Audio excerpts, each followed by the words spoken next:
If you've been on this planet for any time, you've probably seen this. It's industry, to put it simply. Industry that we've used just about every day since the 1700s.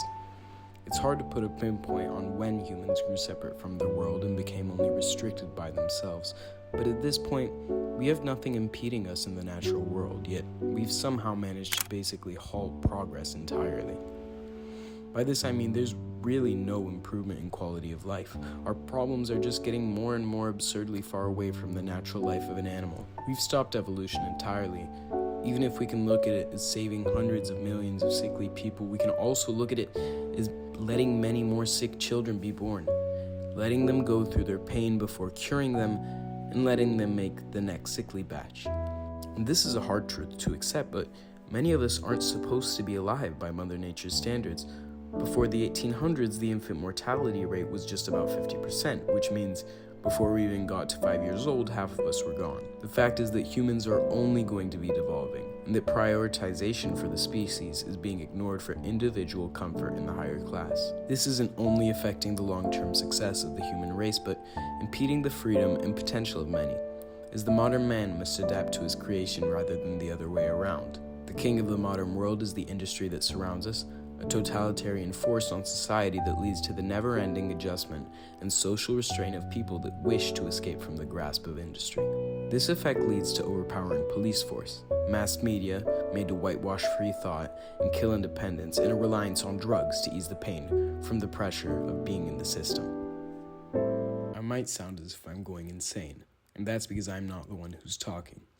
That was a summary I wrote of the ideas of Ted Kaczynski, an environmentalist turned bomber, an extremist on the spectrum of environmentalism. Kaczynski was a male bomber living in a 10x14 cabin in the Montana woods, also known as the Unabomber, and the writer of the 35,000-word manifesto, Industrial Society and Its Future. Kaczynski was what's known as an eco-terrorist, a title adopted by groups like the Sea Shepherds, Earth First, or ELF, the Earth Liberation Front. Kaczynski was one of the many eco-terrorists of the pre-2000s, namely Trey Arrow, Dave Foreman, James Lee, Rebo Ludwig, Jeff Lewis, Marius Mason, and Daniel McGowan. Terrorists that were all convicted of radical environmentalist crimes committed to ensure freedom and environmental prosperity. And he made sure that people understood this wasn't easy, and it could take several decades, but Kaczynski was rejecting all industry and not trying to bring back the past like other environmentalists, but change the future.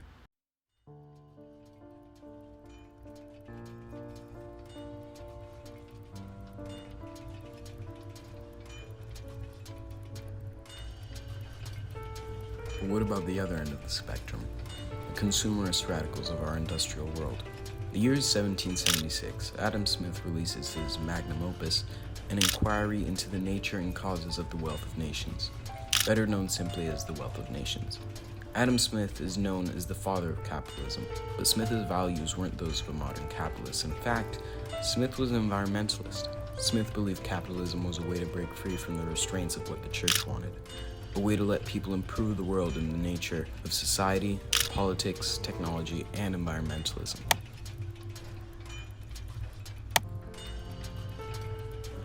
Later, the year is 1900. This is John D. Rockefeller. Rockefeller is one of the first pioneers of the oil business, a business that would go on to destroy the world as we knew it and fuel the combustion engine of the industrial world. At the time, Rockefeller was almost completely unaware of the environmental damage that he was causing to North America.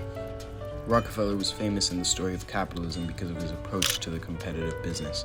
He said to the press, "The growth of the large business is merely a survival of the fittest." Rockefeller's business, Standard Oil, used strategies like predatory pricing and long-term contracts to slowly disease other businesses to bankruptcy. Still today, oil and gas mining releases 5.1 billion tons of greenhouse gases into the atmosphere. That's 15% of all emissions worldwide. This not only damaged the atmosphere, but oil spills have been known to cause immense habitat destruction. Let's skip forward. Just a couple years. The year is 1903. Henry Ford founds the Ford Motor Company. Ford brings assembly line manufacturing to the manufacturing industry, revolutionizing the industry and lowering the cost of cars for the masses. The surge in demand for automobiles also fueled the growth for the oil industry, intensifying the extraction and consumption of fossil fuels. The year is 1916. We're introduced to Thomas Midgley Jr. He has just discovered the recipe to gasoline. What he didn't know is that his primal recipe to gasoline was lined with lead, which would be released into the atmosphere after being burned. This worsened the air quality for livestock and humans alike and led to kidney problems, high blood pressure, and fetal abnormalities. All while this was happening, Midgley was discovering chlorofluorocarbons, which thickened his pockets and thinned the ozone layer. Let's skip forward more than 100 years to our modern day, where we have our very own pioneer of anti-environmentalism, Vladimir Putin. Vladimir Putin has been the center of environmental concerns due to his policies and actions, especially in relation to the exploitation of natural resources in Russia. As the president of Russia, Putin has led an era focused on economic development and the extraction of valuable resources such as oil, gas, and minerals. One of the major environmental issues associated with Putin's leadership is his exploitation of Russia's forests. Deforestation has accelerated under his administration, impacting biodiversity, disrupting ecosystems, and contributing to climate change. And it seems he's not going to press the brakes. Large-scale logging operations, often driven by demand for timber and the expansion of agricultural lands, have led to habitat loss for numerous plant and animal species. Not to mention Russia's extensive oil and gas industry, a key driver of its economy, has been pushed forward by Putin's policies that favor the expansion of oil and gas extraction at the expense of environmental conservation. Extraction processes that he backs commonly have oil spills, pollute water and air, and lead to the destruction of his own country. The management of industrial waste and pollution in Russia isn't any better. Putin allows certain industries to release pollutants into the air, soil, and water with limited consequences. Economic growth has been the only priority for Putin's administration, and fittingly, the environment must pay the price. This has been brought up by Russians who see the industry as a poison to their country, alongside the support of those from neighboring countries, as Russia has never been very in support of free speech. These calls for sustainable, environmentally conscious practices have grown louder, but may not be loud enough for Putin to hear. The destruction of one's country will forever be a central theme in discussions surrounding Putin's legacy of forever building his gold throne.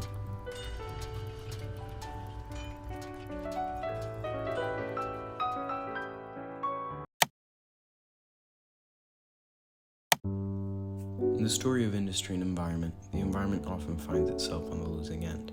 The cries for sustainability and environmental consciousness will continue to be heard by industrialists, but it seems the cries mean nothing. After discussing the radicals of environmentalism and industrialism, we need to ask ourselves if there can be salvation for this planet, if there can be a midpoint. We can say that the narrative is yet to be written, and maybe we'll be able to reduce our carbon footprint, but the problem lies in the fact that we've stepped beyond the line.